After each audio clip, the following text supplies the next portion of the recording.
Hello दोस्तों, आपका स्वागत है मेरे YouTube चैनल में। अगर आपको मेरा वीडियो अच्छा लगा हो तो लाइक और शेयर करें और हमारे चैनल को सब्सक्राइब जरूर करें।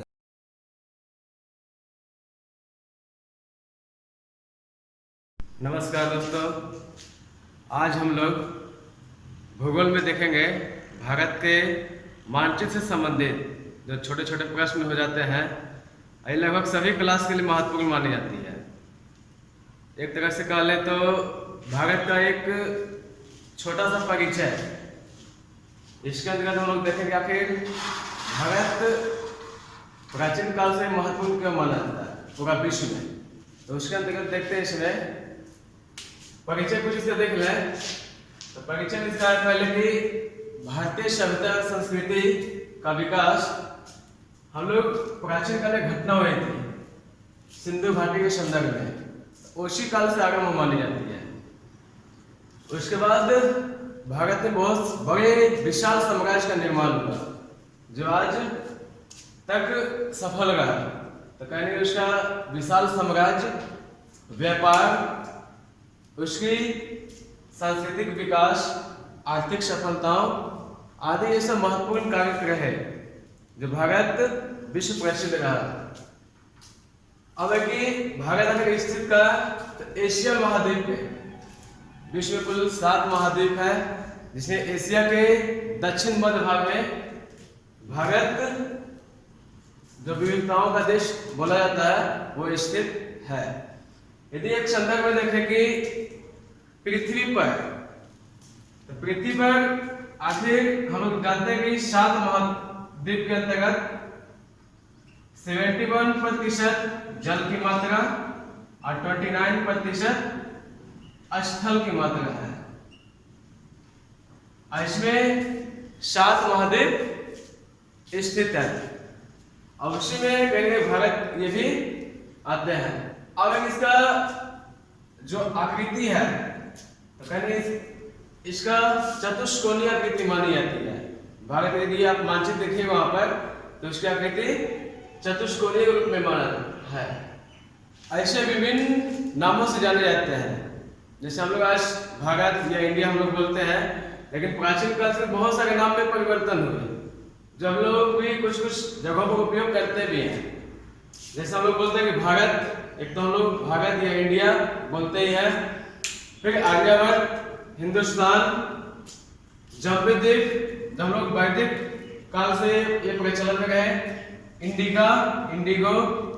कुछ विदेशी यात्रियों का जो भारत आना हुआ था वो भी अपने यात्रा वृत्तांत में कुछ नाम दिए थे भारत के संदर्भ में। तो कुछ नाम ये भी हैं, इंतुको, शिंतुको, तिएंसु इत्यादि से बहुत सारे नाम और भी आते हैं। आखिर इसका एक बहुत बड़ा विशाल क्षेत्र माना जाता है। यदि इसका एक मानचित्र यहाँ पर दिए हैं आपको, तो देखेंगे इसका जो डायरेक्शन है, अब कुछ सब डायरेक्शन यहाँ पर किए हैं।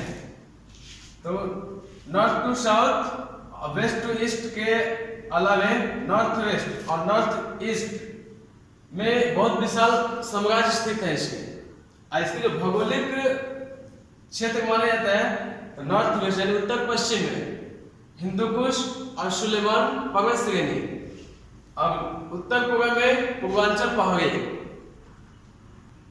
उत्तर पूर्व में पूर्वांचल पहाड़ी और वही दक्षिण में हिंद महासागर।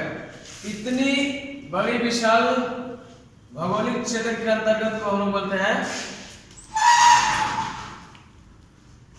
उपमहाद्वीप, भारतीय उपमहाद्वीप।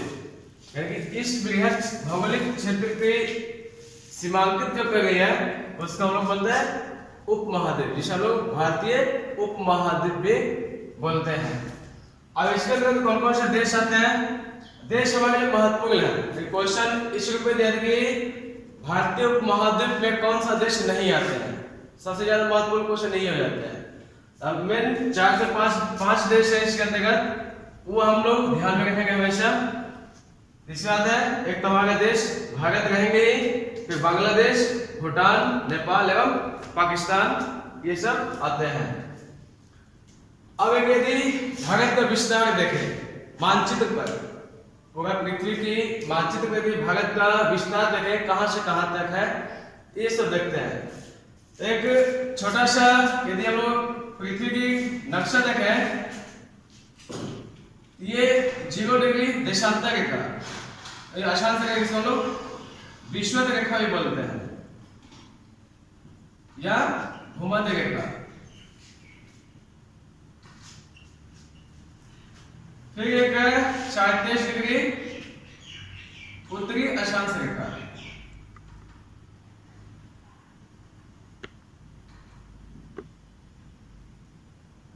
जिसको हम लोग कर्क रेखा भी बोलते हैं। एक है 23.5 डिग्री दक्षिणी अक्षांश रेखा, जिसको हम लोग मकर रेखा भी बोलते हैं।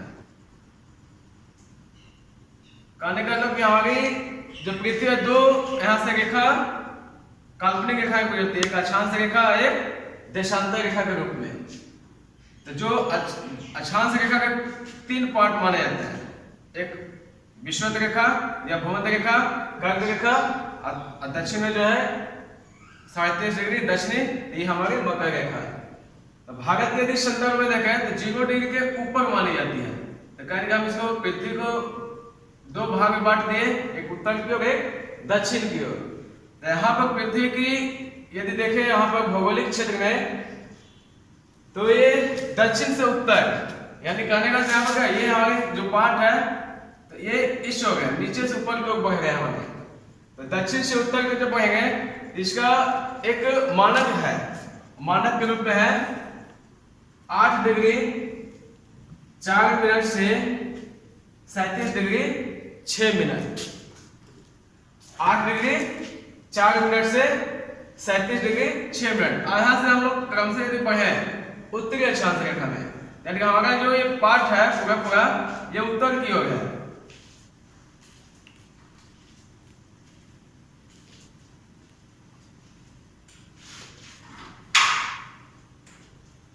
ये उत्तर के जब आएंगे और फिर ये विश्व देशांतर का जीवन, यानी इसके मध्य में मानी जाती है। यानी पूरा पूरा एरिया जो हम मेजरमेंट देखें वहां पर आओ, पश्चिम से फिर पूरब की ओर, यानी कि पश्चिम इस साइड से इस साइड की ओर। तो वहां पर भी है 68 डिग्री 7 मिनट से 97 डिग्री 25 मिनट पूर्वी देशांतर। इस शो में जब 0 से बढ़ेंगे 68 से 97 के बीच में, और ये अक्षांश से जाएगा 8 से लेकर 37 के बीच में। यहाँ की भारत की विस्तार मानी जाती है यहाँ पर, ठीक है। अब है कि इसका क्षेत्रफल, यानी इसका विशाल जो क्षेत्र है, तो कहेंगे इसका 7वां स्थान माना जाता है पूरा विश्व में। पूरा विश्व में इसका 7वां, यानी इसके पहले कोई और 6 होंगे जरूर। अब 6 कौन कौन है? रूस, कनाडा, चीन, यूएसए, जिसको हम लोग अमेरिका भी बोलते हैं, फिर ब्राजील और ऑस्ट्रेलिया, ये इसके 6। उसके बाद भारत के स्थान आती है, ठीक है। आबादी यानी कि जनसंख्या में, जनसंख्या में भारत का स्थान दूसरा है, फर्स्ट चीन, सेकंड भारत, थर्ड यूएसए आते हैं। ये कहने का ये छोटी सी एक परिचय रूप में इतने गए, कुछ इसके और थोड़ा सा और डीप में आते हैं, जो कहेंगे और भी इसका और महत्वपूर्ण पार्ट आ जाते हैं। तो उसके अंतर्गत और देखेंगे और इसके अंतर्गत क्या क्या आते हैं यहाँ पर। अब एक इसका एक मानक समय मानी जाती है। अब मानक समय किस प्रकार, तो जो विस्तार देखे ना, विस्तार के जो बीच का जो औसत होती है उसी को हम लोग निकाल लेते हैं। जैसे मान लें कि देशांतर रेखा को एक टाइम मेजरमेंट के रूप में माना जाता है। जो देशांतर रेखा से 0 डिग्री देशांतर से जैसे हम लोग आगे बढ़ेंगे या उसके पीछे बढ़ेंगे, उस रूप में टाइम का घटना बढ़ना होते रहता है। अब इसका मानक समय आगे भागे क्या होगा, एक 82 डिग्री पूर्वी देशांतर रेखा को भारत का मानक समय माना गया। अब आखिर 82 डिग्री है क्यों, इससे कहने कुछ जरूर रीजन होंगे।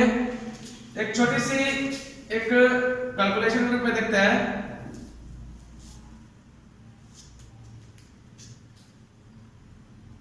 68 डिग्री से 97 डिग्री ये पूर्वी देशांतर भारत में स्थित है। अब कहीं इसके मध्य की यदि देखा जाए इसके बीच के जो पार्ट आएंगे वो हमारे यानी कि 27 डिवाइड बाई 2 यानी कि 13.5 समथिंग 13 ऐसे को 68 प्लस 13.5 ऐड करेंगे लगभग 82.5 के आसपास आ जाएंगे ये। तो कहते 82.5 जो देशांतर रेखा है अब वो गुजरेंगे कहां से, तो आवश्यक से जैसे हम प्लस करेंगे 13 प्लस 13.5 तो 82.5 हमारे ये उत्तर प्रदेश के यानी कि देश के एक उत्तर प्रदेश राज्य है वहां के पंजाब यहाँ पर आवश्यक पॉइंट 7 प्लस 13.5 जो करेंगे लगभग 82 पॉइंट समथिंग मतलब 82.5 लगभग आ जाएगा वहां पर। तो कहने का मतलब कि ये खैर गुजरेंगे कहां से, ये गुजरते हैं उत्तर प्रदेश के मिर्जापुर एक क्षेत्र का जगह है वहां पर से गुजरती है। अब कि देश के कौन कौन से क्षेत्र से गुजरती है यहाँ पर एक पॉइंट और भी आएंगे कि ये कितने राज्य से गुजरती है। पहला पॉइंट ये तो हम लोग राज्य के अंतर्गत देख रहे हैं कौन कौन से राज्य आते हैं वहां पर हम लोग कौन कर लेंगे। यहाँ पर उत्तर प्रदेश, मध्य प्रदेश, छत्तीसगढ़, उड़ीसा और आंध्र प्रदेश यानी कि टोटल 5 राज्य से ये गुजरती है। यहाँ पर अब भारत का मानक समय ग्रीनविच एक लंदन का जगह जहां से 0 डिग्री देशांतर रेखा गुजरती है वो लंदन में स्थित है। वहां से कितना आगे है तो 5 घंटा 30 मिनट। अब इसको कहीं कहीं निकालने के लिए एक आगे कुछ कैलकुलेशन है उसको बता देंगे आगे कि किस प्रकार निकालते हैं इसको। ठीक है कहा गया है कि भारत से कर्क रेखा हम लोग देखे थे 23.5 डिग्री उत्तरी अक्षांश रेखा तो कहेंगे वो भारत से भी गुजरती है। अब भारत से अब ये कि कौन कौन राज्य ये भी एक महत्वपूर्ण है कि कौन कौन राज्य से गुजरती है। तो गुजरने तो हम लोग 8 राज्य तो देखते ही हैं लेकिन क्वेश्चन कुछ और भी दूसरे टाइप में भी पूछ सकते हैं। सिंपली से पूछ सकते हैं कि कर्क रेखा किन राज्यों से प्रारंभ होती है। सिंपली से हम लोग एक छोटा सा भले ट्रिक के रूप में जान लेते हैं लेकिन यहाँ पर एक अभी अलग अलग क्वेश्चन के रूप में पूछ सकते हैं। यहाँ पर तो यह है गुजरात, राजस्थान, मध्य प्रदेश, छत्तीसगढ़, झारखंड, पश्चिम बंगाल, त्रिपुरा एवं मिजोरम से ये गुजरते हैं। यानी कि ये जो हम अभी लिखे यहाँ पर ये क्रमशः में है। यदि आपसे कोई पूछ दे किस राज्य से प्रारंभ होती है तो गुजरात से, अब किस राज्य से देश के राज्य से अंत होती है तो हमारा मिजोरम है। इसमें कोई परेशानी नहीं हो सकती आगे। ठीक है कि भारत की जो चारों दिशाओं में जो बिंदु है यानी कि अंतिम सीमा वो कौन कौन से क्षेत्र में है। जैसे हमारा ये दक्षिणतम, उत्तरतम, पश्चिमोत्तर और पूर्वोत्तर है। दक्षिणतम में कौन सा क्षेत्र है ये तो ग्रेट निकोबार द्वीप है ये अंडमान निकोबार के। तो ग्रेट निकोबार द्वीप के इंदिरा पॉइंट ये है जो दक्षिणतम बिंदु भारत में माने जाते हैं। फिर उत्तरतम बिंदु ये इंदिरा कौल ये कहाँ स्थित है तो जम्मू कश्मीर। फिर पश्चिमोत्तर बिंदु ये कहाँ स्थित है गुजरात के गौरमोता। फिर पूर्वोत्तर बिंदु ये किबुथु अरुणाचल प्रदेश में ये स्थित है। ये चतुर्दिक अंतिम सीमा मानी जाती है यहाँ पे। यहाँ पर जो लोग मानक समय के संदर्भ में देख रहे थे ये कहने के क्या है पृथ्वी से संदर्भ में है। अब पृथ्वी कहने गई 24 घंटे में 360 डिग्री घूम जाती है। अब यहाँ पर कि 1 डिग्री देशांतरीय दूरी तय करने में पृथ्वी को 4 मिनट की समय लगती है। अब कहने गई 1 मिनट जब हमारे पास निकल गए तो उससे हम लोग बहुत सारी चीज कैलकुलेशन निकाल सकते हैं। अब यहाँ पर हम लोग सिर्फ 1 घंटा का निकालने क्या कर सकते हैं तो 15 डिग्री देशांतरीय दूरी निकालने में हम लोग 60 मिनट निकाल लिए। अगर 60 मिनट आगे तो भारत का मानक समय वहां पर पुट कर देंगे तो 82.5 गुने 4 330 मिनट के लगभग आ जाएंगे। तो ये 5 घंटा 30 मिनट आ जाएंगे यहाँ पर। इस प्रकार से इसका स्टैंडर्ड मानक निकले पृथ्वी के संदर्भ में ये निकलते भी हैं। अब एक छोटे छोटे डिफिनेशन है ये, प्रायद्वीप, द्वीप, अंतरिक्ष, अगर ये सब है क्या, नाम तो बहुत सुनेंगे ये सब। कि भारत प्रायद्वीपों का देश है या दक्षिण भारत प्रायद्वीप कहलाते हैं। तो कहेंगे ये प्रायद्वीप किसको बोलेंगे? स्थल, यानी कि भूमि का वह भाग जो तीनों ओर से जल लगता हो या तीनों ओर से जल से घिरा हो, तो उसको हम लोग क्या बोलेंगे? प्रायद्वीप बोलेंगे। वही फिर द्वीप में स्थल का वह भाग जिसके चारों ओर से जल लगता हो, यानी कि चारों ओर जल है, बीच में भूमि का कुछ अंश उभरा हो, तो उसे हम लोग बोलेंगे द्वीप। अंतरिक्ष, अंतरिक्ष की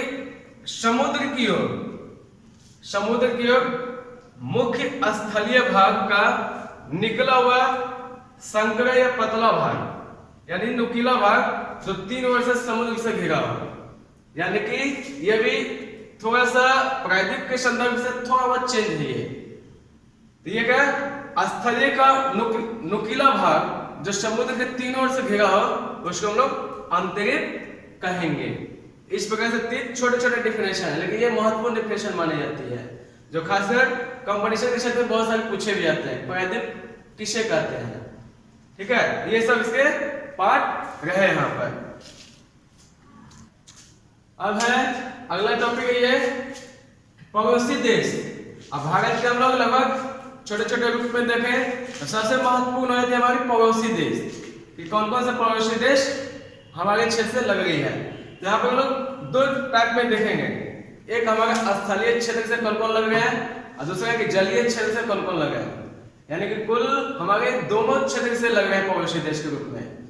तो पड़ोसी देश कौन कौन है, पहले इसका नाम जान लेते हैं। तो पहले हम लोग देखेंगे चीन को, फिर होगा पाकिस्तान, बांग्लादेश, म्यांमार, नेपाल, भूटान, अफगानिस्तान, मालदीव और ये श्रीलंका।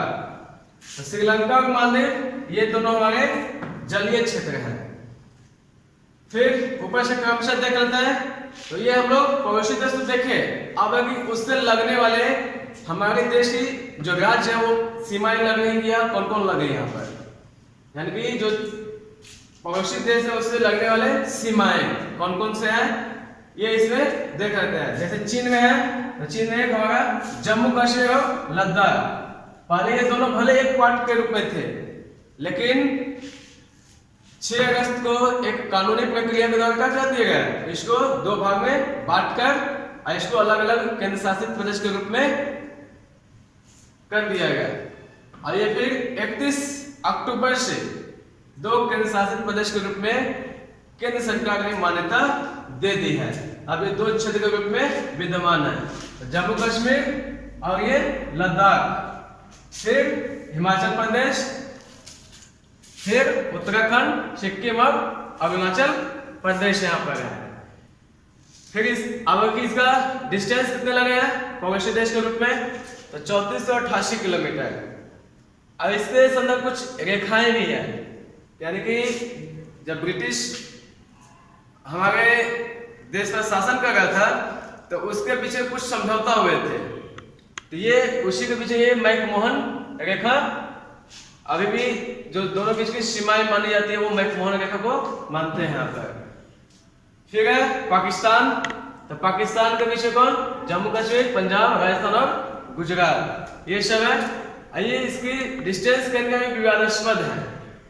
कुछ हमारे भारतीय भूमि भी पाकिस्तान के क्षेत्र में अभी भी है, लेकिन उसको भारत सरकार मान्यता नहीं देती है, इसलिए अभी इसकी डिस्टेंस विवादास्पद के रूप में है। लेकिन इसके पीछे रेखा कौन है, रेड क्लिफ रेखा। फिर है बांग्लादेश की।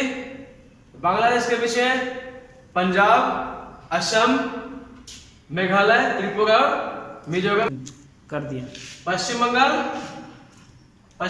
असम, मेघालय, त्रिपुरा, मिजोरम इसके पीछे आता है। और सबसे ज्यादा भूमि इसी क्षेत्र से लगती है, लगभग 4096 किलोमीटर इसकी सीमाएं लगती है। इसके पीछे एक शून्य रेखा जो सीमाएं के रूप में विद्यमान है ये त्रिपुरा और बांग्लादेश के बीच लगती है। जो भारत के राज्य है त्रिपुरा उसके बीच शून्य रेखा लगते हैं। फिर है म्यांमार के बीच में जो होगा नॉर्थ ईस्ट का जो पार्ट है यानी कि अरुणाचल प्रदेश, नागालैंड, मणिपुर, मिजोरम, इसके बीच में लगभग 1643 किलोमीटर की सीमा लगती है।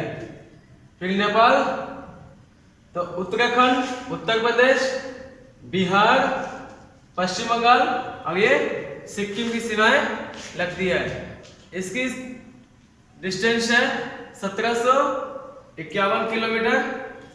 फिर भूटान के बीच में पश्चिम बंगाल, सिक्किम, अरुणाचल, असम और अरुणाचल प्रदेश की सीमा भूटान से लगती है।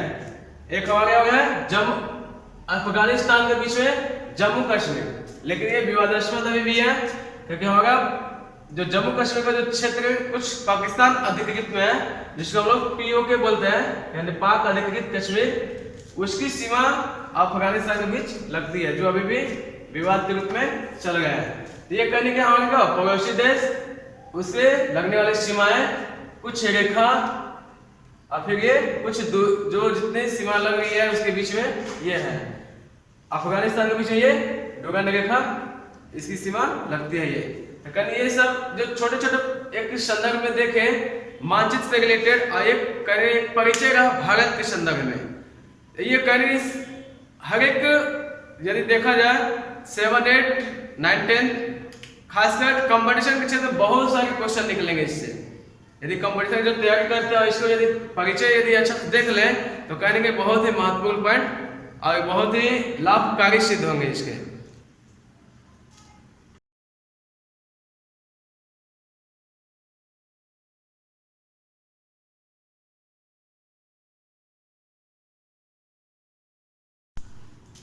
नमस्कार दोस्तों, आज देखेंगे ज्योग्राफी का कुछ इम्पोर्टेंट फैक्ट वाले रहते हैं इसमें, जो छोटे छोटे क्वेश्चन जो कुछ जानकारी भी रखनी चाहिए, कुछ एग्जाम में कुछ GK GS के लिए भी महत्वपूर्ण हो जाती है, जो भारत के संदर्भ में विशेष माने जाते हैं। देखते हैं इसे कौन कौन से रहते हैं इसमें। पहले तक कि भारत की लंबाई यानी कि उत्तर से दक्षिण इसकी लंबाई कितनी है।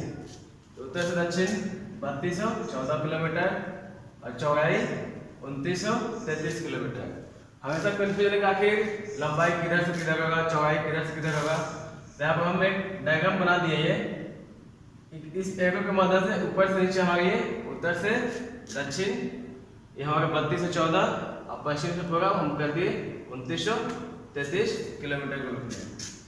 अब एक भारत का संपूर्ण क्षेत्रफल कितना है, ये हमारा 32,87,263 किलोमीटर इतना माना जाता है, किलोमीटर स्क्वायर है। क्योंकि स्थलीय सीमा रेखा यानी कि हमारे जो भारत का जो संपूर्ण स्थल है उसका कितना लंबाई है, ये 15,200 किलोमीटर यानी कि संपूर्ण हमारा स्थल भाग से ज्यादा है। माना जाता है कि लगभग जो हमारा तटीय क्षेत्र है समुद्री एरिया से स्थलीय क्षेत्र लगभग डबल है, इसमें मिल जाएंगे डाटा। फिर मुख्य भूमि तटीय सीमा यानी जहां समुद्र की सीमा लगती है तो हमारा पूरा पूरा 6100 किलोमीटर है। फिर द्वीप, हमारे पास 2 द्वीप माने जाते हैं जो अंडमान निकोबार और लक्षद्वीप है। तो वहां की तटीय सीमा की लंबाई है 1416.6 किलोमीटर यानी कि इसको पूरा ओवरऑल यदि करें तब 7516.6 किलोमीटर यानी द्वीपों सहित तटीय सीमा की लंबाई पूछ दे तो अगर 75 से 16.6 किलोमीटर होंगे तो कहने के ये आंकड़ा डबल हो जाती है। तो स्थलीय सीमा हमारा डबल है।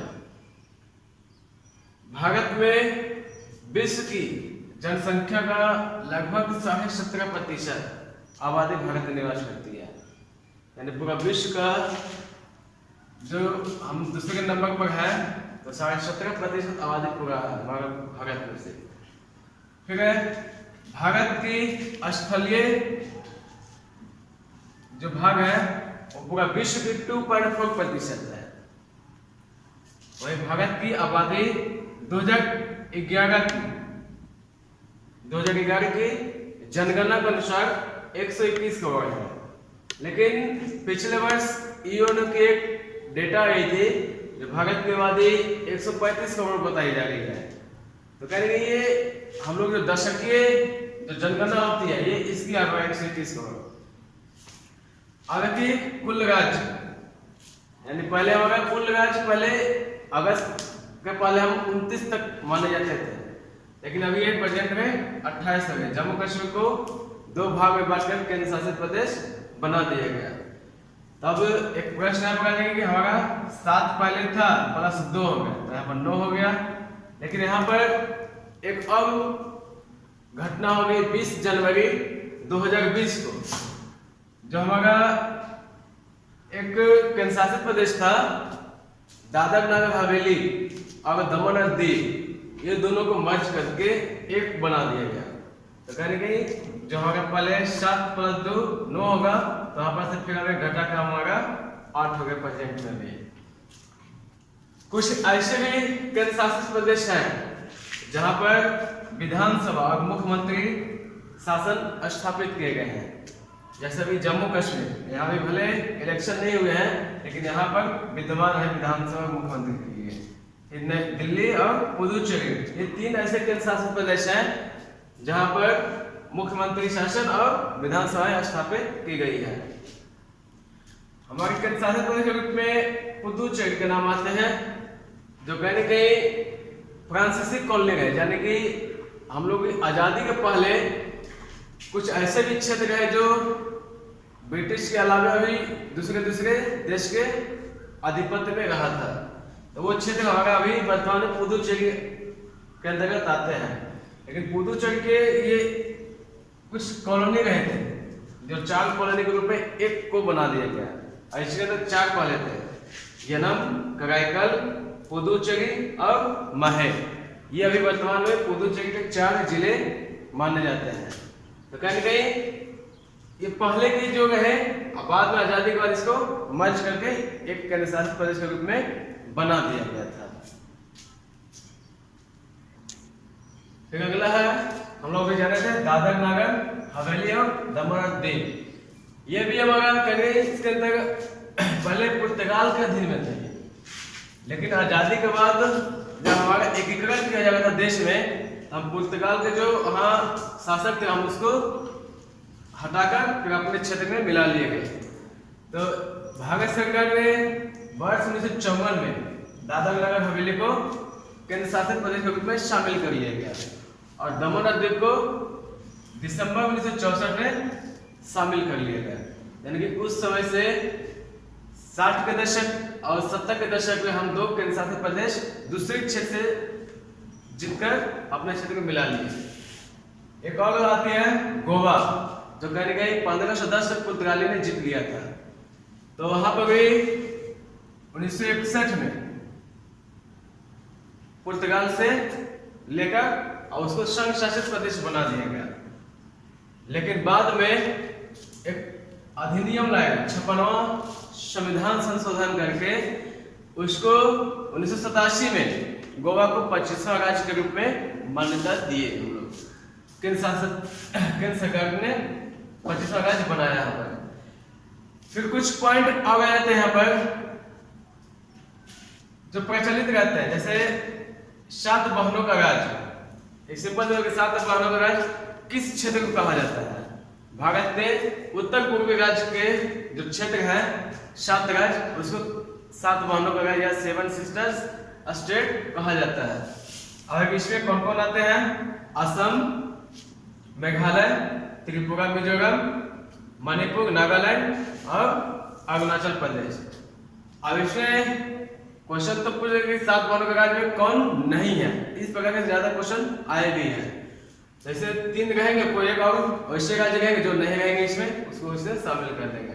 तो उसमें आपको ये 7 ध्यान में रखना है। अब कुछ हमारे स्थलीय सीमा के रूप में हम लोग देखे थे। अब कुछ जल क्षेत्र में भारत में कुछ अधिकार माने जाते हैं कि वहां पर हम लोग किस सीमा तक अपने दायरे में रखें। कुछ अंतर्राष्ट्रीय संगठन की मान्यता के अनुसार हम लोग अपने उसके अधीन में रखते हुए अपना काम कर सकते हैं।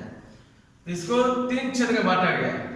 भारत की जलीय सीमा को अंतर्राष्ट्रीय व्यवस्था के अनुरूप 3 मंडलों या क्षेत्रों में बांटा गया।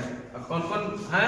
एक है प्रादेशिक सीमा, दूसरा संलग्न क्षेत्र और तीसरा अनन्य आर्थिक क्षेत्र। आखिर है क्या? तो ये प्रादेशिक जल सीमा जो है ये तट रेखा से 12 नॉटिकल मील, ये करीब एक मेजरमेंट है जिसे हम लोग समुद्री मील कहते हैं।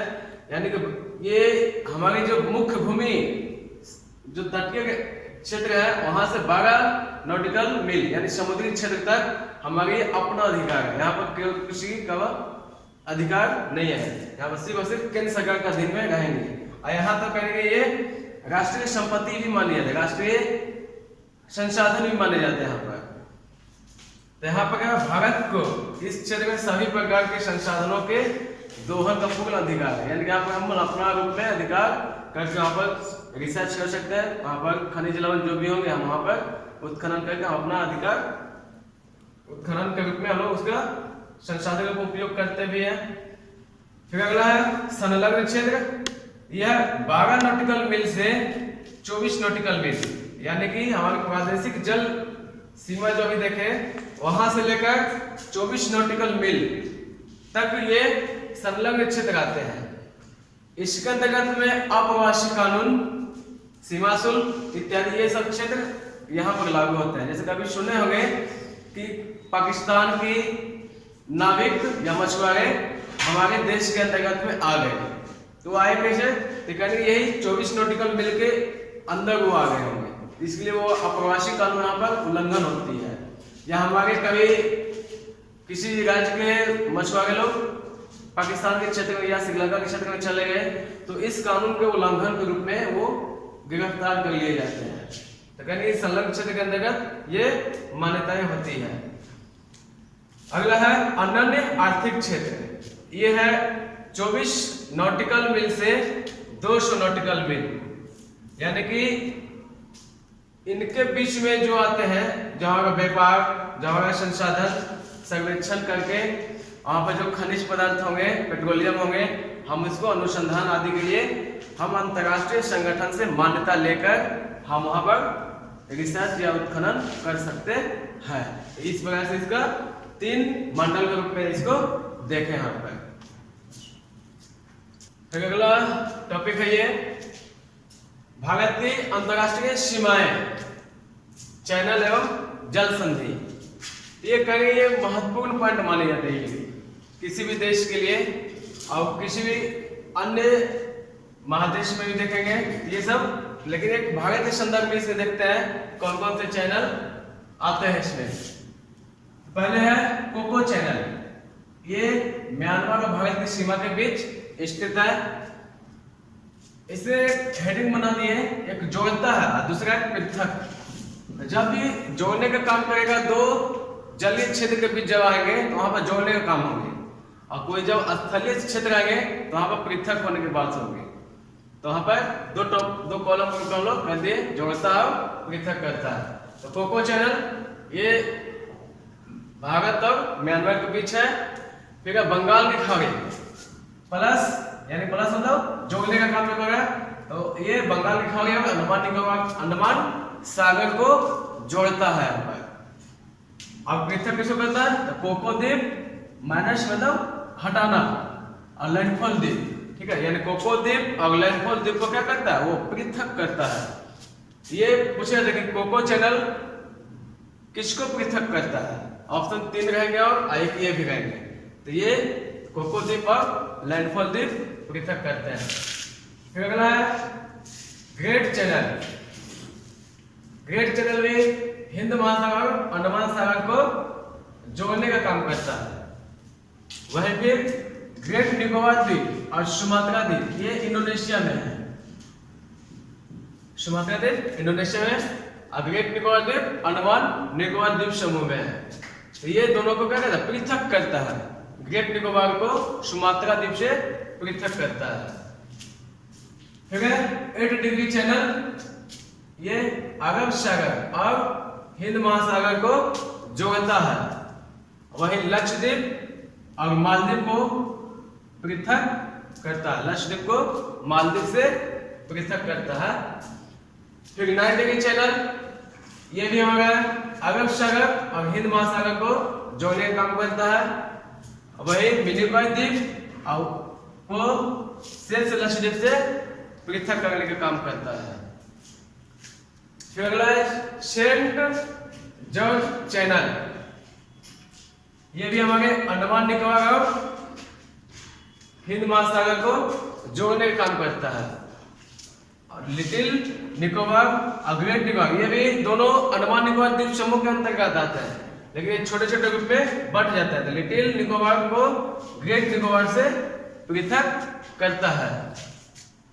अगला सोमब्रेरो चैनल, ये हिंद महासागर और अंडमान सागर को जोड़ने का कार्य करता है, जबकि लिटिल निकोबार को कार निकोबार से पृथक करने का कार्य करता है। अगला है 10 डिग्री चैनल, यह है बंगाल की खाड़ी और अंडमान सागर को जोड़ने का काम करता है, जबकि पृथक करने का काम अंडमान द्वीप समूह को निकोबार द्वीप समूह से पृथक करता है। ठीक है, दक्कन पैसेज या Deccan channel, mainly Deccan passage ही पूछे जाते हैं, लेकिन कहीं कहीं दक्कन चैनल भी दिए गए हैं। तो दक्कन पैसेज ये बंगाल की खाड़ी को और अंडमान सागर से को जोड़ता है, जबकि दक्षिणी अंडमान द्वीप और लिटिल अंडमान द्वीप को पृथक करने का कार्य करता है। एक छोटा सा सागर, ये लक्षद्वीप सागर, ये मालाबार तट जहाँ पश्चिमी तटीय क्षेत्र में आते हैं, और लक्षद्वीप के बीच है। ये एक है पाक जल संधि, जिसे हम लोग पाक स्ट्रेट भी बोलते हैं।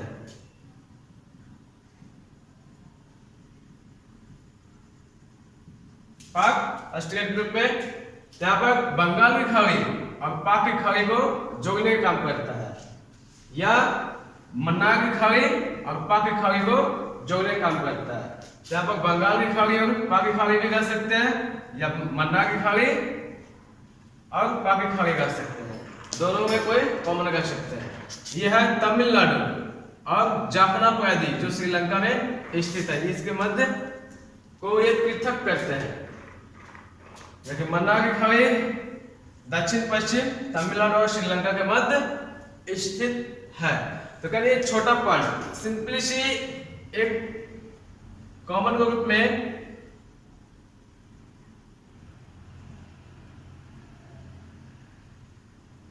क्या हमारा जो पूर्वी क्षेत्र है वो हमारा बंगाल की खाड़ी है, इधर अरब सागर है, और अरब सागर के पास हमारा क्या है, लक्षद्वीप है, इधर हमारा अंडमान निकोबार है। यहाँ पर जब पूर्वी क्षेत्र में देखेंगे अंडमान निकोबार पूर्वी क्षेत्र में और पश्चिमी क्षेत्र अरब सागर यानी लक्षद्वीप हमारा, तो इसमें जो बाग देखे ना हिंद महासागर अंडमान सागर ये सब, तो कंफ्यूजन यहाँ पर न होगी। ऐसे संदर्भ में मैप रहेंगे, आपको हेल्प मिल जाएंगे, समझने में आसान रहेंगे यहाँ पर आपको। ठीक है,